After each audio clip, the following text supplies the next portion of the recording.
Então, a partir de agora, a gente está gravando. Vamos dar início ao nosso estudo de hoje, aqui do GEOD, do Grupo de Estudo das Obras Doutrinárias, do Recanto Espírita Sol de Assis. E hoje a gente vai começar fazendo a nossa prece.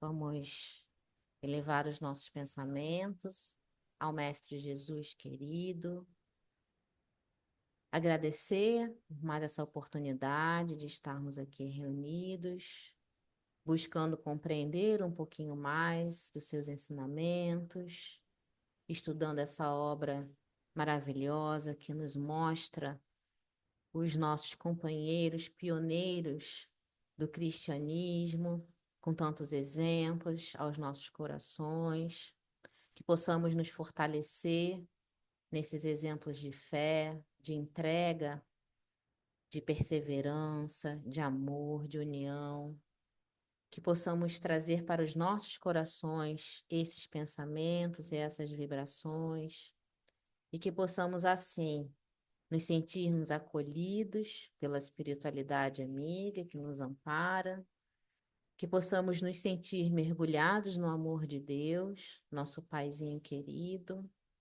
e que possamos perceber a luz do Mestre nos guiar. Pedimos, assim, permissão para iniciarmos o estudo dessa noite. Se conosco hoje e sempre, que assim seja.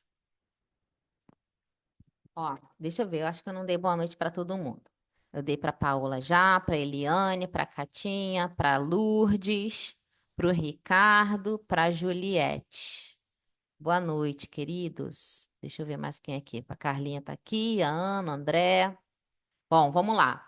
Quem está assistindo o nosso estudo pela primeira vez, meu nome é Elaine. Deixa eu mudar aqui que está com recanto. Elaine, eu sou a facilitadora do estudo, junto com o André, que aqui está, meu companheiro de estudo. E esse estudo aqui é um estudo construído por todos que aqui estão. Eu e o André, nós somos só os facilitadores, aqueles que trazem o resumo, colocam aqui o slide, mas todo mundo aqui contribui através dos seus comentários, através das suas histórias, das suas experiências, contribuem com o nosso estudo. Bom, então vamos. Semana passada, nós vimos Saulo, a primeira vez depois do encontro dele com Jesus, porque primeiro ele já tinha estado na casa do caminho de Simão Pedro, lá em Jerusalém, né? Mas nesse período ele foi ouvir a pregação de Estevão. Mas dessa vez é a primeira vez que ele está numa casa do caminho, já depois de ter o encontro com Jesus. Então, é um outro Saulo, né? Começando o seu processo de transformação, começando o seu processo de despertar do seu inconsciente, começando um processo de autoavaliação, começando todos os processos que ele levaria agora nessa sua caminhada em transformação para o Cristo. Então, depois de ter passado por aquela experiência difícil na sinagoga de Damasco, onde ele achou que já poderia falar em nome do Cristo, né? E aí percebeu lá o quão friamente ele foi recebido, começou a perceber a dureza dos corações, começou a perceber que a sua caminhada não seria fácil, agora aceitando Jesus como o Messias prometido. Então ele foi ao encontro de Ananias, buscando um colo amigo, né? Um abraço amigo, buscando as palavras de Ananias. Ele foi lá e Ananias, lógico, acolheu seu coração, sem surpresa do que aconteceu, porque Ananias já mais experiente, né? Tanto mais experiente de vida, como experiente na condição de ser o perseguido, né? Porque até aqui Saulo era o perseguidor, mas nunca tinha sido o perseguido. Mas Ananias não, já conhecia a dureza desses corações que Saulo agora estava conhecendo e se reconhecendo, né? Nessa dureza também. Mas Ananias acolheu o seu novo amigo e começou a conversar com ele. Aí nós paramos semana passada, ah, deixa eu ver, nesse trecho aqui, né? Ah, tá. Aí Ananias foi, conversou com ele, acolheu seu coração. Ele falou que ia procurar um amigo, que esse amigo era Gamaliel. Ele não falou o nome de Gamaliel. Então, Ananias convidou ele a participar de uma. Naquela noite teria um encontro numa igreja humilde, na casa de uma mulher onde ali se reuniam os homens do caminho. Então, Ananias convidou e Saulo foi junto com ele nessa casa.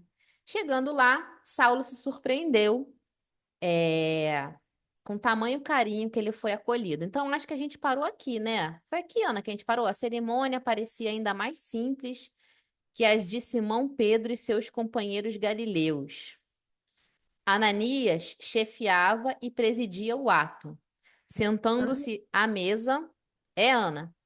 Lembra que semana passada eu não podia ler, que eu estava com os olhos ainda por causa Ah, é da verdade. Mas vamos Aí ler esse eu tô trechinho aqui, aqui. eu nem sei onde você está, porque eu não acompanhei. Tá, vamos Ah, ler você esse está aqui trechinho. na cerimônia? Você está aqui? A cerimônia parecia ainda mais simples. Ananias chefiava e presidia o ato. Sentando-se à mesa, qual patriarca no seio da família, rogou as bênçãos de Jesus para a boa vontade de todos. Em seguida, fez a leitura dos ensinos de Jesus, respingando algumas sentenças do Mestre Divino nos pergaminhos esparsos. Então, ele pegou ali as anotações que ele tinha, né, de Levi, como a gente já sabe, eram as únicas anotações até então que existiam dos ensinamentos de Jesus, muito do que era passado na tradição oral, que era a tradição deles, né, da época, a tradição oral era muito forte. Então, eles tinham, né, muito da tradição oral. O que que é a tradição oral? Para quem nunca ouviu esse termo, essa expressão. É, como o André já falou várias vezes aqui, muito bem, já explicou muito bem para gente sobre isso, escrever na época não era tão fácil, não era para todo mundo. Material de escrita também era uma coisa muito cara e muito difícil de ter. Então, em razão disso, muitos ensinamentos eram passados na conversa, no diálogo, na contação das parábolas, né? Então, a forma oral era a forma falada, que era muito comum para eles, né? Transferir o conhecimento através o que a gente chama de tradição oral, que é essa forma de passar através da fala, né? Então, muitos conhecimentos eles tinham pela tradição oral. E Ananias, com certeza, ouviu de Simão Pedro e também passava adiante, né? Quer complementar, amiguinho André, alguma coisa sobre isso? E também porque eram poucos que sabiam ler também, né? Então, influenciava também, além dessa questão, né? Além disso, não tinha, ainda Gutenberg não tinha nascido ainda, então livros tinham que ser copiados um por um, né? Além desse trabalho todo, era gigantesco essa questão de copiar, essa questão de ter uma anotação, um rolo para si, né? Um papiro ou um pergaminho para si, né? Mas em várias culturas, não só na cultura hebraica, mas em várias culturas se desenvolveu muito essa tradição oral, né? Inclusive tem aquelas hipóteses que é bem interessante que mesmo o Antigo Testamento foi escrito bem posteriormente. Então, por exemplo, em tese, Moisés não teria escrito nada, diferente do que alguns religiosos acham, né? Só posteriormente que a tradição oral viu a importância de, opa, vamos preservar, vamos colocar, escrever aqui a Torá, cinco livros de Moisés e assim por diante, né? Enfim. E mesma coisa com relação a Jesus. Parece que no primeiro momento, pelo menos, não tô falando das informações mediúnicas, né? Tô falando das informações materiais mesmo. Aparentemente, não tinha tanto essa preocupação de Jesus mesmo escrever um livro, ou ele se preocupar em, ô pessoal, vai anotando, vai, enfim. Era muito mais uma questão oral, tanto é que só posteriormente que vieram a se formar os evangelhos, enfim. Claro que agora com Paulo e Estevão a gente sabe que Não sabemos se é a pedido de Jesus ou não, mas enquanto Jesus fazia suas pregações, possivelmente como relato de Chose, né, que pega uma licença poética que, na minha opinião, é, de certo modo, acertada, né, Levi, Mateus, já ia anotando, né, já fazendo anotações, né, para já preservar, para divulgar essa mensagem, né, o que é bem legal nesse sentido. Hein? Acho que é isso, né? Legal. Isso. Ótimo, amigo. Obrigada. Ó, depois de comentar a página lida, ilustrando-a com a exposição de fatos significativos do seu conhecimento, ou seja, Ananias lia as anotações, né?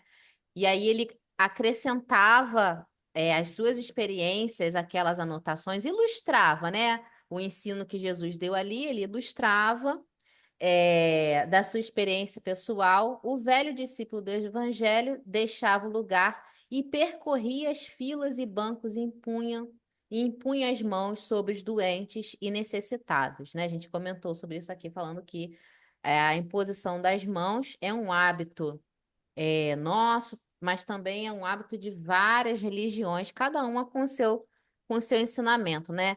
E isso nós espíritas sabemos, porque uma das vertentes do espiritismo é a ciência, a gente sabe exatamente o que é a imposição das mãos. Mas eu particularmente acho que as religiões, mesmo que elas não tenham conhecimento, é, do que de fato ocorre ali, né, com a imposição das mãos, do ponto de vista científico, é um conhecimento que está no nosso íntimo, né, no íntimo do nosso espírito.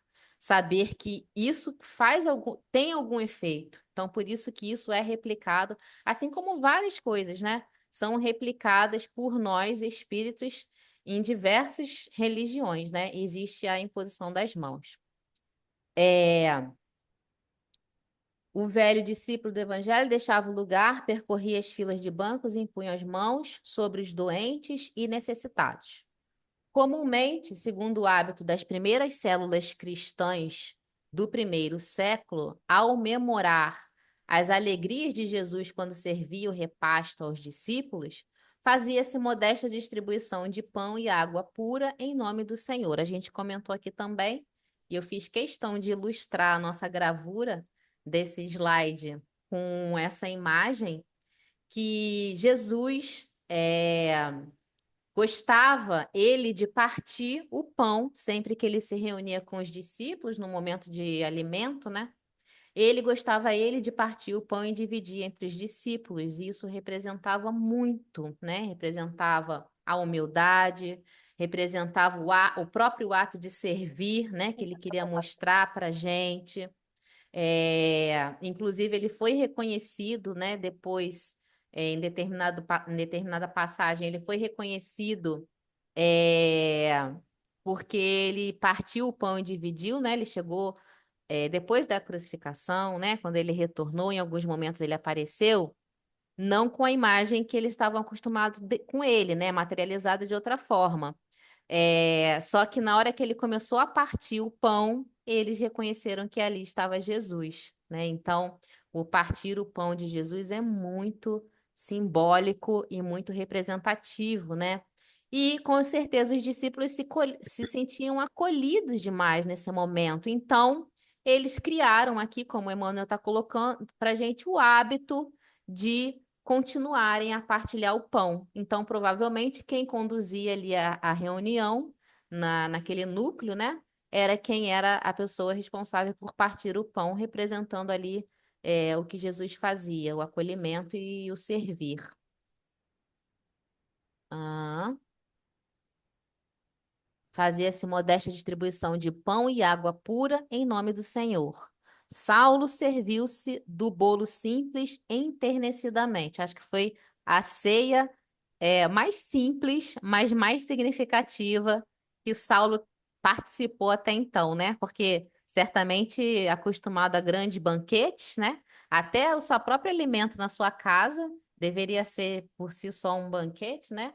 Mas esse era um banquete muito, muito, muito mais rico do ponto de vista espiritual do que do ponto de vista material. Para a sua alma, O cibo mesquinho tinha o sabor divino da fraternidade universal. A água clara e fresca da bilha grosseira soube-lhe a fluido de amor que partia de Jesus, comunicando-se a todos os seres. Ou seja, aquele ato ali simples, singelo, numa casa simples, de corações ali que estavam acolhendo ele com uma fraternidade que ele nunca tinha visto, é, o pão simples, a água pura, né? Porque era o que eles tinham para partilhar, né? Nos grandes banquetes partilhavam vinho, né? Mas ali o que eles tinham para partilhar era água pura, mas que com certeza que como o Emmanuel está falando, falava ali muito mais da fraternidade universal ao seu coração. Quer acrescentar, amiguinho? Não, só acrescentaria que já foi dito semana passada, né? É, Que essa deveria a nossa meta no Centro dos Espíritas. Não tanta pompa, não tanto, nossa, preocupação com luxos, etc., mas mais amor, mais fraternidade, né? E exatamente. também, e também te comentou na semana passada também que acho que aqui Saulo foi tratado como mais um, né?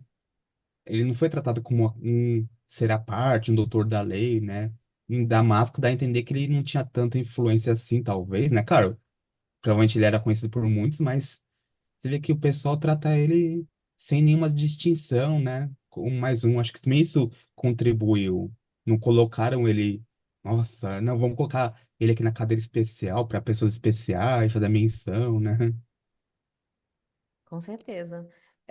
E tudo isso eu acho que tem a ver com aquela fala que você nos trouxe há alguns estudos atrás, de que certamente isso tudo também fez parte da arquitetura de Jesus para esse momento, né? Porque se isso tudo tivesse acontecido em Jerusalém, onde ele de fato era muito conhecido, né? Muito respeitado, talvez tudo isso teria sido diferente, né? Até ele visitar a Casa do Caminho teria sido. Como vai acontecer? A gente vai ver, né? Saulo tentando ir na casa do caminho de Pedro, e aí vai acontecer uma situação lá que não vai ser tão fácil para ele, né? Mas aqui, até isso foi mais fácil, né, amigo? Ele ter sido rejeitado na sinagoga de Damasco, parece que foi providencial, né? Porque se É, fosse se no fosse em Jerusalém, Sinédrio, talvez ele teria sido morto, não sei, já né? teria sido pelo menos preso, né? Ou morto, É. talvez. Então, ter acontecido na sinagoga de Damasco parece que foi providencial para ele O fato despertar. de ter encontrado um coração grandioso que era Ananias, tipo assim, porque se fosse uma pessoa mais truculenta, tipo, não vou aceitar você, não. Quem você pensa que é, né? Exatamente. Como aconteceu na casa do caminho, muitos não quiseram aceitar ele, né? É, como a E gente vai Ananias não, ver, né? Ananias, por mais que não seja tão citado, ele vai sumir da história depois desse episódio aqui. Você vê como que era um coração gigantesco, né? Era um verdadeiro cristão. Ele já conduzia essa reunião, aparentemente ele que alugava, que ele conduzia a reunião como um todo, né? Tinha um coração gigantesco. E isso sem contar essa ligação direta que ele tinha com Jesus, né? Aparentemente Jesus falava diretamente com ele, então a grandeza desse espírito, né? Pois é, verdade, né? A gente, como eu comentei na passagem lá do texto de Atos dos Apóstolos, foi retratado como sendo Deus, né? Mas a gente sabe que foi Jesus, né, que falou aos ouvidos de Ananias. Então, isso que o André está falando, de fato, não era um discípulo qualquer, né? E se Inclusive, entregou, o professor Severino citou essa passagem ontem, né, que eu tava assistindo. foi. Ele citou ontem Sim. essa Levou à passagem direita. do Ananias, que é muito interessante, né? É, Ao fim da reunião, Ananias orava fervorosamente. Depois de contar a visão de Saulo e a sua própria nos comentários singelos daquela noite, pedia ao Salvador protegesse o novo servo em demanda a Palmira. Pedia a fim de meditar mais demoradamente na imensidão de suas misericórdias. Então ele contou para todos que ali estavam a visão de Saulo de Jesus, e pediu que todos orassem em sua intenção, né? Porque ele ia para Palmira. Ele já havia falado, ia lá em Palmira, onde estava Gamaliel. Que foi uma decisão muito sábia, né? Muito Não sábia, foi, não foi impulsivo, ao contrário, foi Deu, pá, deixa eu ficar meio recluso nesse momento, meditar, né? É. Nem parece uma decisão de Saulo aqui. E ele sabia, né, que Gamaliel teria muito a falar ao seu coração. Por quê? Porque ele se lembrou que Gamaliel falou para ele que tacitamente, né, que ele teria aceitado os ensinamentos, o Jesus como Messias e ia estudar essa nova visão que Jesus havia trazido. Então, por isso ele ia se retirar do Sinédrio. Então, Saulo já sabia que Gamaliel já tinha aceitado essa boa nova. Então ele se lembrou e, juntando as duas coisas, né? Ele sabia da capacidade de Gamaliel, do entendimento, do conhecimento, da inteligência, né? Juntando que Gamaliel teria é, acolhido a Boa Nova como uma possível verdade, na hora ele se lembrou do amigo, né? E era um amigo dele, né? Era um grande mestre dele, né? Então não teria pessoa melhor para conversar com ele num nível um pouco mais que chegasse um pouco mais a Saulo, né? Ninguém melhor que que Gamaliel. É porque eu acho que Gamaliel também ia compartilhar muito mais do que os outros, porque os outros eram cristãos, não tinha tanto conhecimento assim, eram judeus, né, mas assim, não eram doutores da lei como ele, como o Gamaliel, enfim, não tinha tanto essa bagagem.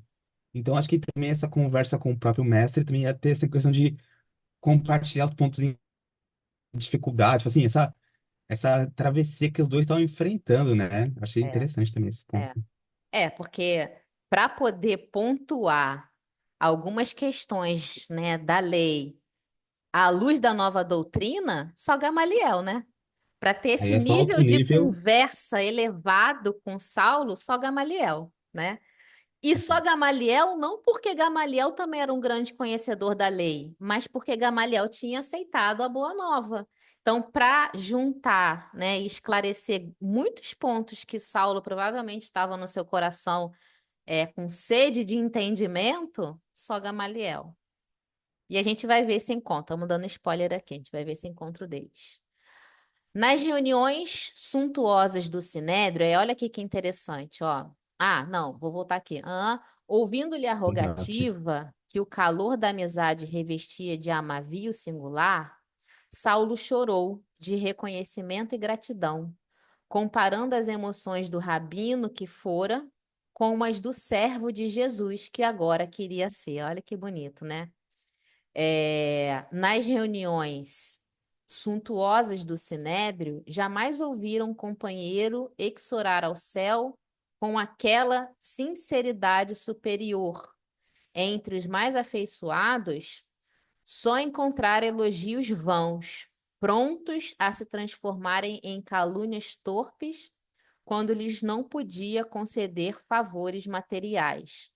Em toda parte, a admiração superficial, filha do jogo dos interesses inferiores. Ali, a situação era outra. Nenhuma daquelas criaturas desfavorecidas da sorte viera pedir-lhes facilidades. Todos pareciam satisfeitos ao serviço de Deus, que assim os congregava a termo de trabalhos exaustivos e penosos.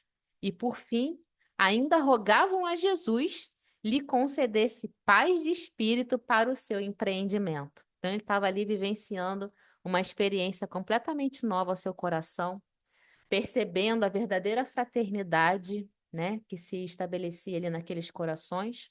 Corações que nada tinham a oferecer, mas também que nada pediam, e que se sentiam felizes pelo simples fato de estarem unidos e servindo a Deus com os seus mais simples propósitos, né? Então era um mundo novo que Saulo começava a conhecer. Terminada a reunião, Mesmo porque tinha. Mesmo porque tem corações ali, era Saulo. Tipo assim, quem quer? Mas só mais um, né? Então, não tinha nenhum interesse mesmo. Não é nenhum nem. interesse. Enfim. Terminada a reunião, Saulo de Tarso tinha lágrimas nos olhos. Na igreja do Caminho, em Jerusalém, os apóstolos galileus o trataram com especial deferência, atentos à sua posição social e política. Então, aqui ele está lembrando de quando ele esteve na Casa do Caminho, que eu acabei de falar agora, na Casa do Caminho, que era dirigida por Simão Pedro, e onde Estevão também acompanhava Simão Pedro lá. E ele está falando, quando ele esteve lá, ele foi tratado com especial deferência, né? Mas porque eles sabiam lá da posição social e política dele, né? Senhor das regalias que as convenções do mundo lhe conferiram. Mas os cristãos de Damasco impressionaram mais vivamente, arrebatando-lhe a alma, conquistando-a para uma afeição imorredoura, com aquele gesto de confiança e carinho e tratando-o como irmão. Um a um, apertaram-lhe a mão com votos de feliz viagem. Olha, é a primeira, a gente vai ver muitas vezes Saulo se despedindo em viagem daqui até o final do livro, né? Mas essa é a primeira vez que ele era abraçado pelos companheiros da Casa do Caminho e onde eles davam esses votos de feliz viagem para ele. Não, aqui não é, né, a primeira viagem de divulgação da Boa Nova de Jesus, mas é uma viagem muito importante para Saulo, né? Alguns velhos mais humildes beijaram-lhe as mãos. Tais provas de afeto davam-lhe novas forças. Se os amigos do judaísmo lhe desprezavam a palavra, assintosos e hostis, começava agora a encontrar no seu caminho os filhos do Calvário, aqueles para os quais Jesus veio, né? Trabalharia por eles, consagraria ao seu consolo as energias da mocidade. Pela primeira vez na vida, revelou interesse pelo sorriso das criancinhas. Olha isso. Pela primeira vez na vida, ele demonstrou interesse pelo sorriso das criancinhas, né? Demonstrando já ali o início de uma sensibilidade nesse coração. Como se Eu acho que, eu acho que a Abigail nesse momento estava feliz da vida, né? Muito feliz. Assistindo essa cena. Com certeza estava ali ao lado dele, né? E muito feliz, com certeza. Devia ter feliz. É... ah, Como se desejasse retribuir as demonstrações de carinho recebidas, tomou nos braços um menino doente. Olha isso, quando que Saulo, né, de Tarso, faria isso? Pegaria uma criancinha doente no colo, até porque eles eram muito, como é que eu vou dizer? Acho que preconceituosos é a palavra. Muito preconceituosos com as pessoas doentes, né? É, Inclusive, eles tinham muitos, assim, eram muito rigorosos com determinadas doenças, né? A questão da impureza, que eles achavam que aquela doença passava. Então, pegar no colo uma criança doente tem muito significado, viu? Diante da pobre mãe sorridente e agradecida, fez-lhe festas, acariciou-lhe os cabelos desajeitadamente. E as mulheres, né, sozinhas, viúvas com as suas crianças, eram excluídos da sociedade, né? E eram as pessoas que eram acolhidas ali na Casa do Caminho. Entre os acúlios agressivos de sua alma apaixonada, começavam a desabrochar as flores de ternura e gratidão. Ananias estava satisfeito. Aí a gente coloca aqui, né, amigo? Ananias, Abigail e Gesiel estavam satisfeitos. Junto E dos ir- Jesus. e Jesus, junto dos irmãos de mais confiança, acompanhou o neófito. Neófito é o termo usado para aquele que é novato, né? Novato numa religião, novato numa igreja. Então, acompanhou o neófito, aqui Saulo, né? Que era o novato ali daquele núcleo, até a pensão de Judas, onde ele estava, desde quando ele chegou a Damasco, ele ficou na pensão de Judas. Aquele que não é o Judas, relembrando aqui, tá? Pode ser que alguém esteja assistindo o nosso estudo pela primeira vez. Não é o Judas lá dos apóstolos, não, tá? Porque os nomes eles se repetiam muito. Então, esse aqui é outro Judas, não tem nada a ver. Até Jesus era um nome que se repetia. Saulo admirava-se de haver encontrado tão depressa aquela chave de harmonia que lhe proporcionava segura confiança em todos. Teve a impressão de que nas genuínas comunidades do Cristo, a amizade era diferente de tudo que lhe dava expressão nos agrupamentos mundanos. Aqui cabe uma ressalva, né? É, a gente vai ver daqui para frente, né? E já viu quando começou a aparecer a Casa do Caminho, que Paulo Estevão, essa obra maravilhosa, né? Que tanto enche os nossos corações de ensinamento, traz muitos ensinamentos também para os grupos religiosos. Porque ao longo dos anos, né? E aí, isso cabe até os dias de hoje, na nossa doutrina espírita, essa fraternidade pura e simples, ela foi se perdendo, né? Essa era uma fraternidade pura e simples, a que retratava nos primeiros núcleos que a gente está vendo aqui. E que a gente deveria trazer para as nossas casas e para os nossos grupos. Só que hoje em dia a gente vê muitos e muitos e muitos grupos se deixando penetrar, né, pelo orgulho, pela vaidade.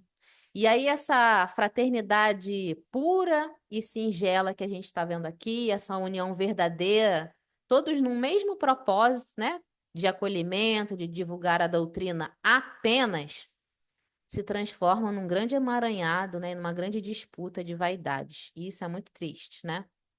Então, uma das coisas que a gente deveria fazer é resgatar essa pureza, essa simplicidade, né? E isso deveria envolver tudo, tudo, para que a gente pudesse voltar a chegar bem perto de Jesus, né? E do que Jesus queria da gente. Quer, né? Quer da gente.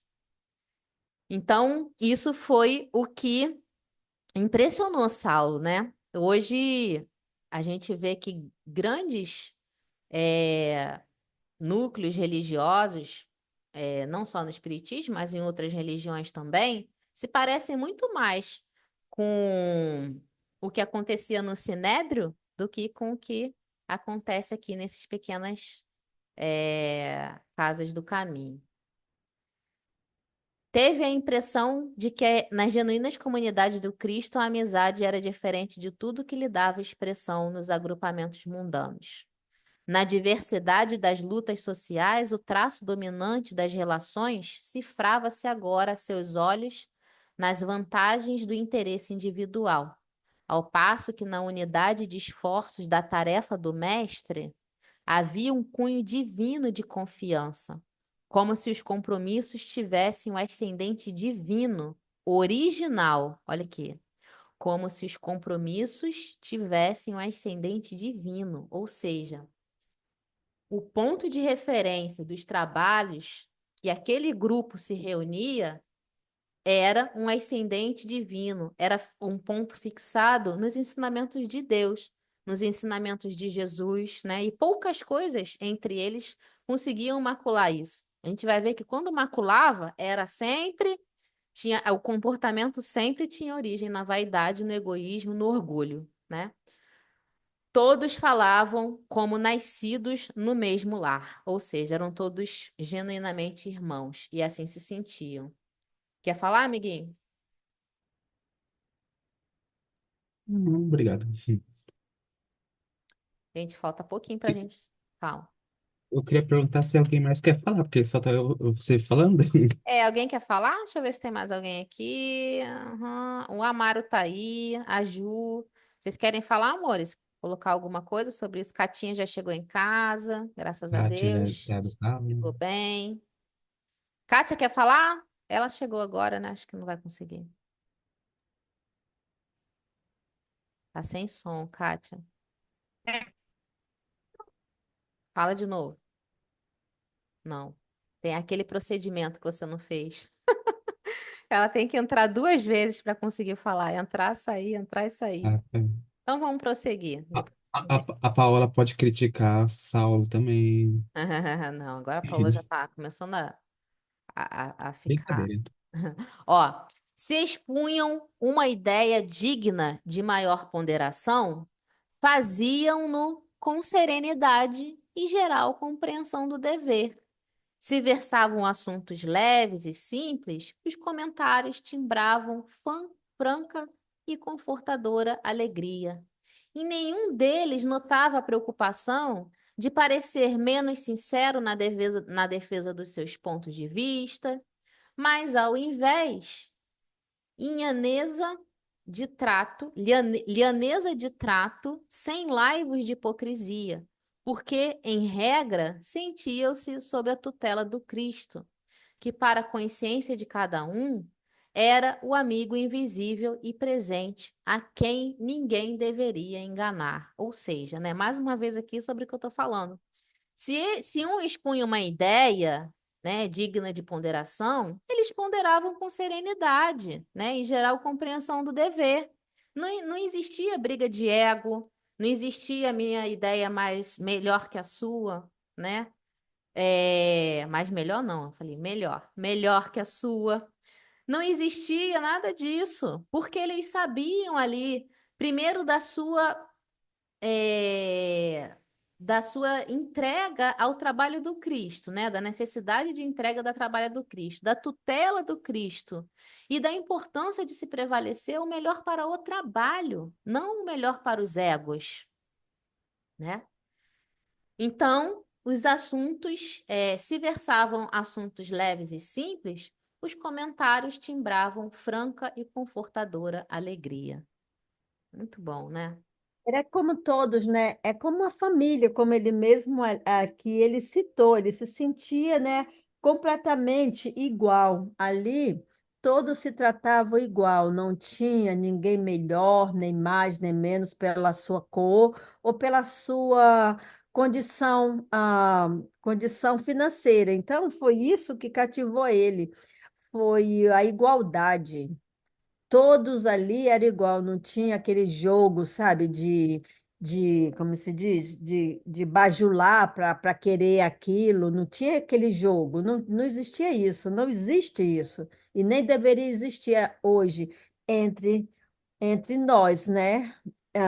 Grupos de estudos, grupos, nas religiões, e todas as religiões, não deveria existir hoje isso também, porque lá aqueles primeiros cristãos, era assim que se tratavam, de igual para igual, sem nenhum interesse, sem bajulo. Então, não tinha isso. Eu Aí. sou o que eu sou e você me aceita como eu sou, e todos nós estamos aqui com a mesma, para a mesma causa, trabalhar no seara do Cristo, divulgando a boa nova. Isso aí. E todos se reconhecendo que a importância maior é isso, né? Em prol do trabalho, não em prol do ego. Muito bom. Exatamente. Consolado e satisfeito de haver encontrado amigos na verdadeira acepção da palavra, Saulo chegou à estalagem de Judas, despedindo-se de todos profundamente comovido. Ele próprio surpreendia-se com o sabor de intimidade com que as expressões lhe afloravam aos lábios. Agora compreendia que a palavra irmão, largamente usada entre os adeptos do caminho, não era fútil e vã. Os companheiros de Ananias conquistaram-lhe o coração. Nunca mais esqueceria os irmãos de Damasco, porque se chamar de irmão tinha um significado muito forte para eles, né? Os laços de parentalidade, né, para eles, eram questões muito importantes. Então, se reconhecer como irmão, para eles, era uma coisa muito séria, né? Não era qualquer um que você chamava de irmão. Então, eles não compreendiam como que os companheiros adeptos do caminho, né, como eles falavam, se chamavam tão facilmente de irmão, né, de irmãos. Mas agora, sentindo todo esse acolhimento que Saulo está sentindo, toda essa felicidade na sinceridade daqueles que o acolheram, ele está compreendendo agora por que que a palavra irmão era largamente usada. Porque assim, de fato, eles se relacionavam e se acolhiam como verdadeiros irmãos, né?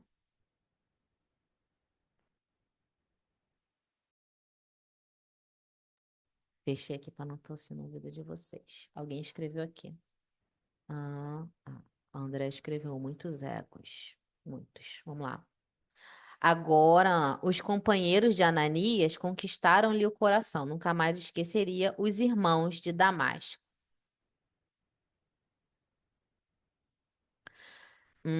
No dia imediato, contratando um serviçal indicado pelo estalajadeiro, Saulo de Tarso, ao amanhecer, embora surpreendesse o dono da casa com seu ânimo resoluto, pôs-se a caminho da cidade famosa, situada num oásis em pleno deserto. Aqui está falando de Palmira, né?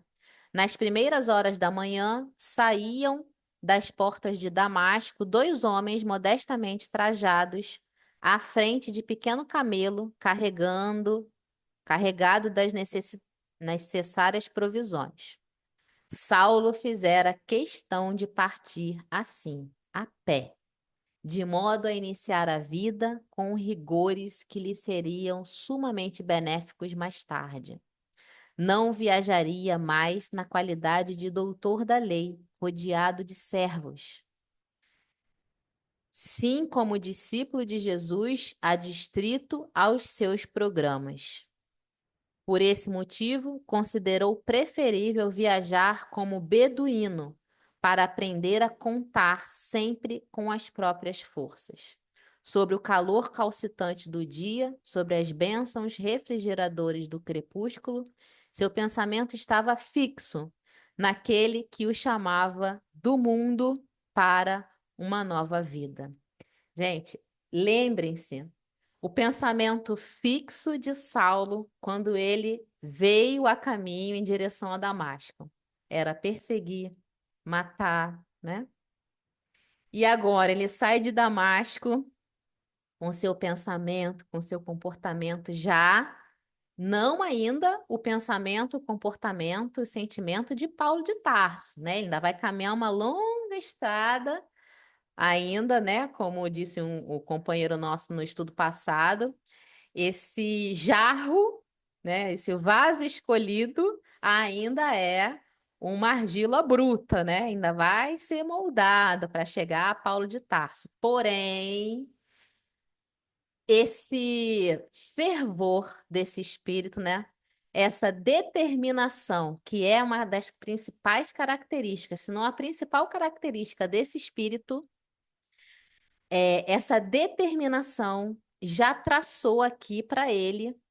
E a partir desse momento, ele já ia iniciar sua primeira caminhada, imprimindo em si, né, como está lá no Boa Nova, que João Batista fazia, né, imprimia a austera disciplina que antecederia a imprimir a austera disciplina que antecede a espontaneidade, né? Então, aqui já é esse espírito determinado agora, imprimindo-se a austera disciplina para que ele pudesse já começar a caminhar e trazer para sua consciência a lucidez de quem ele agora era ou de quem ele agora precisava se transformar. Então, ele não quis viajar como um doutor da lei, ele não quis viajar sobre o animal sendo puxado por um serviçal, e agora então ele foi caminhar com seus próprios pés, né, e passar por todas as dificuldades que ele iria passar para já começar a forjar os seus sentimentos, o seu entendimento, se aproximar daqueles que também passavam por tantas e tantas necessidades. Então, o beduíno é andar a pé. O beduíno era aquele que caminhava pelo deserto, né, amigo André? Fala aí, você vai falar melhor do que eu. Caminhava pelo deserto sem muitos recursos, né? E carregava só o essencial, porque não podia carregar muito, viviam assim, né? Viajando, viajando no deserto. E passavam ali todas as necessidades que o deserto traz, né? Complementar, André? Isso, é aquele. Até hoje em dia tem esses beduínos, né?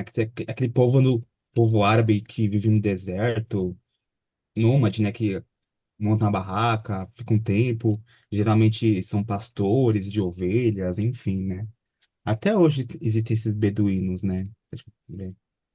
É. Por esse motivo, considerou preferível viajar como beduíno, que a gente já leu, né? Seu pensamento estava fixo naquele que os chamara o mundo para uma nova vida. E agora a gente vai ler o último trechinho do nosso capítulo. As noites do deserto, quando o luar enche de sonho, a desolação da paisagem morta, são tocados de misteriosa beleza. Sobre as frontes de alguma tamareira solitária, o convertido de Damasco aproveitava o silêncio para profundas meditações. O firmamento estrelado tinha agora para o seu espírito confortadoras e permanentes mensagens. Estava convicto de que sua alma havia sido arrebatada para novos horizontes, porque através de todas as coisas da natureza parecia receber o pensamento do Cristo que lhe falava carinhosamente ao coração. Esse trechinho me fez muito, muito, muito lembrar a passagem de Bartolomeu com Jesus, que está lá no Boa Nova. Bartolomeu passava por um momento de depressão e andava como Humberto de Campos narrou, andava cabisbaixo, né? Num comportamento daquele que se fecha, né, em si e olha para baixo e nada vê ao seu redor.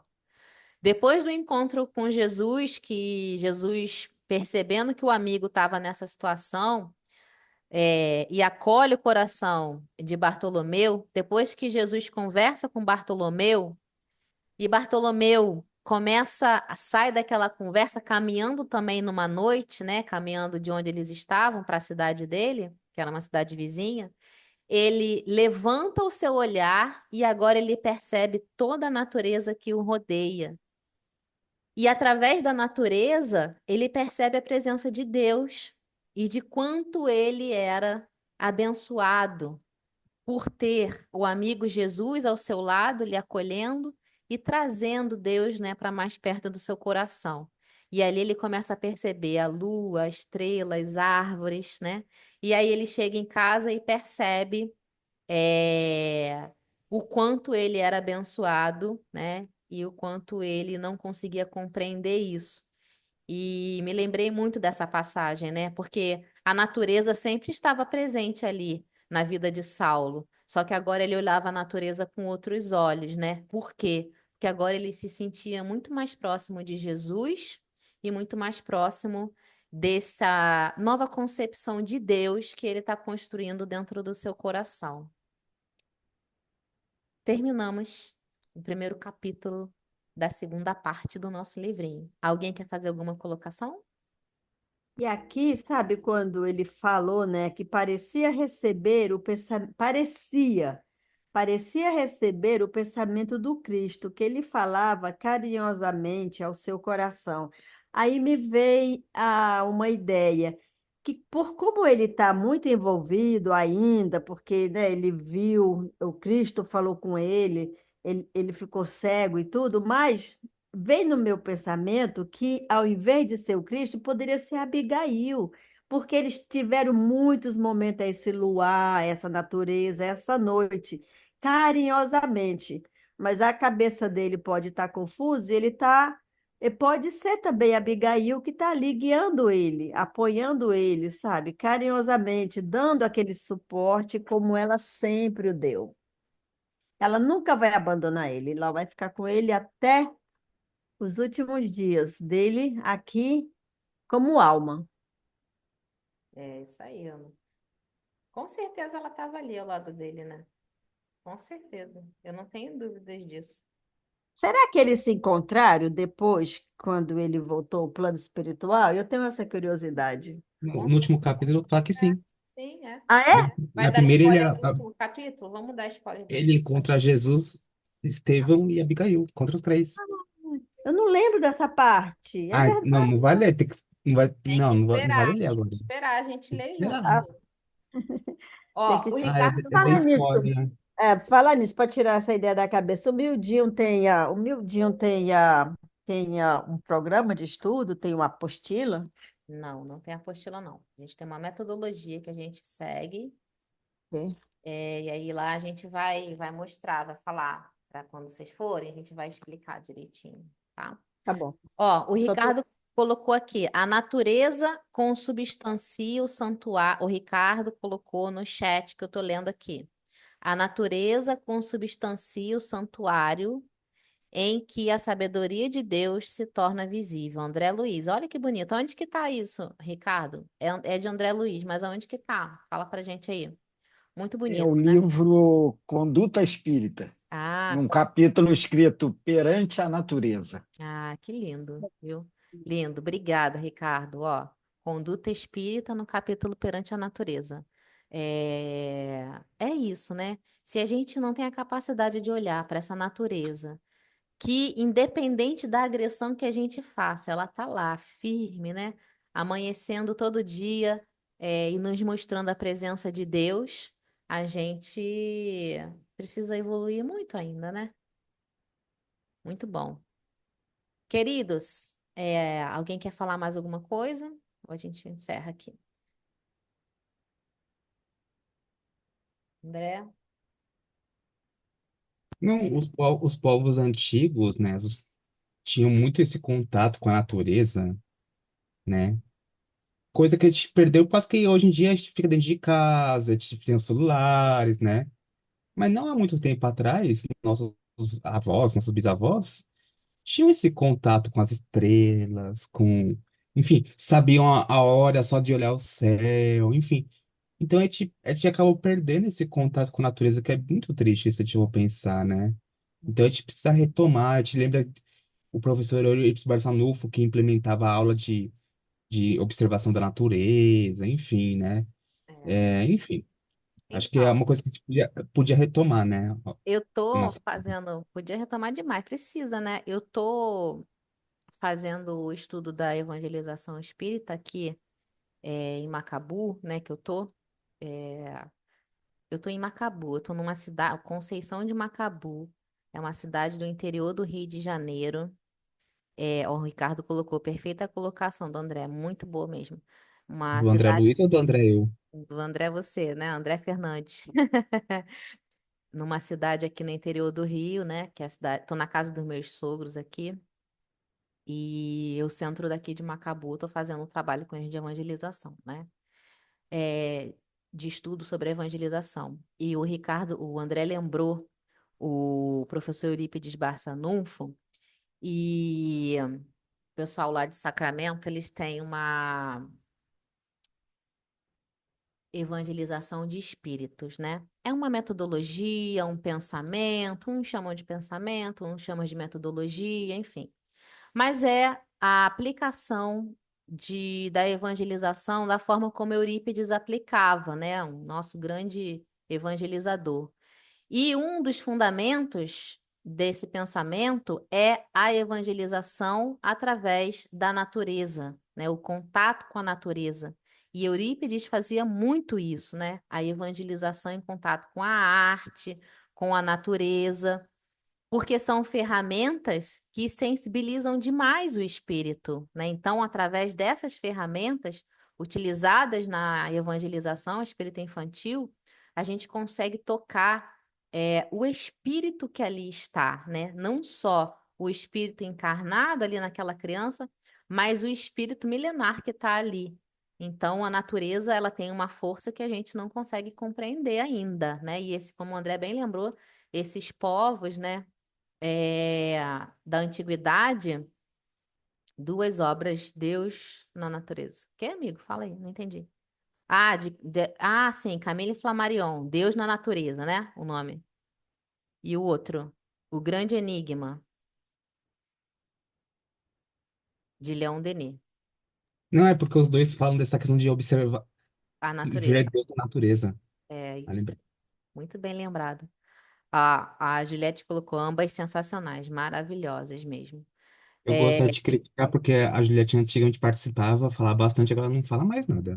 agora ela não fala Acho que ela mais. tá em greve de silêncio. Ó, Carlinha colocou, Eurípides é maravilhoso, com certeza. E para falar de evangelização, não tem como não falar de Eurípides e de Bezerra de Menezes, né? Porque é o grande coordenador da evangelização no nosso planeta. E a Meimei também, não é? Tem um patamar desse. Memei também, ligada à evangelização também. Eurípides, Memei, Bezerra de Menezes é o coordenador. Quer falar, Ó, Carlinha? Pode Elaine, falar. eu Ó, coloquei. Carlinha, você está em condições de fazer a prece? Se você tiver, eu vou pedir para você Pô, falar e em seguida faz a nossa prece de encerramento. muito sim. É, eu sou evangelizadora desde sempre, né? E estou afastada da evangelização, porque o Recanto não tem evangelização ainda, mas a gente já está assim, ó. Sabe aquele pensamento de que vai acontecer, que a gente primeiro plasma a parada e daqui a pouco ela acontece? Quem sabe daqui a algum tempo o Recanto também não está aplicando o método do tio Eurípides numa evangelização, né? Isso aí é meu sonho de consumo. Com certeza. Nossa, né? Então vamos lá, é verdade. É, vamos E fechar os olhos. online, desculpa, rapidinho, Carlinha. E online vai ficar muito mais fácil trazer os jovens. Você sabia? Não, querida, pelo contrário, os jovens, o que que a gente percebe? Os jovens estão cansando do online. Então, assim, o Recanto, apesar de ser virtual, a gente tem a União Espírita José o Carpinteiro, que é aqui pertinho da minha casa, e nos nossos trabalhos presenciais a gente faz lá. Por exemplo, a nossa reunião mediúnica do Recanto é feita lá nessa casa, né, às quintas-feiras. Então, assim, lá a gente consegue ter uma base para fazer uma evangelização presencial, sabe? A gente precisa evangelizar, gente. Eu acho, assim, na minha percepção, a evangelização é um dos trabalhos mais importantes da Casa Espírita, né? Então, assim, já estamos assim, pensando, vai que acontece, né? A espiritualidade ajuda e a gente consegue montar essa evangelização. Vamos ver. Se Deus quiser. Vamos lá, gente. Então, vamos elevar os nossos pensamentos a Deus, nosso Pai de infinito amor, de infinita bondade. Agradecer pela oportunidade da vida, agradecer pela doutrina espírita, agradecer por estarmos aqui essa noite, como uma família, estudando essa obra tão maravilhosa que é o Paulo Estevam, a vida dessas personagens tão importantes para nós. Então, Jesus querido, nós te agradecemos pela família que encontramos aqui, pela oportunidade de estudo e, principalmente, mestre, nós te pedimos que reforce a nossa vontade para que possamos vivenciar de forma concreta esses teus ensinamentos, esse evangelho que é luz na nossa vida, no nosso dia a dia, para com todos os nossos amores e principalmente para com aqueles, mestre, que ainda possuímos alguma dificuldade. Então, mestre, que sejamos dignos dessa oportunidade que nos é dada de estudar essa obra e que possamos aplicar todos os ensinamentos no nosso dia a dia.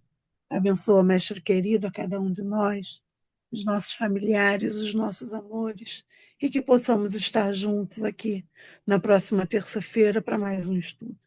Então, mestre, com o coração muito grato nos sentirmos privilegiados pelas oportunidades de estudo e de serviço, nós te pedimos a permissão para encerrarmos o estudo dessa noite.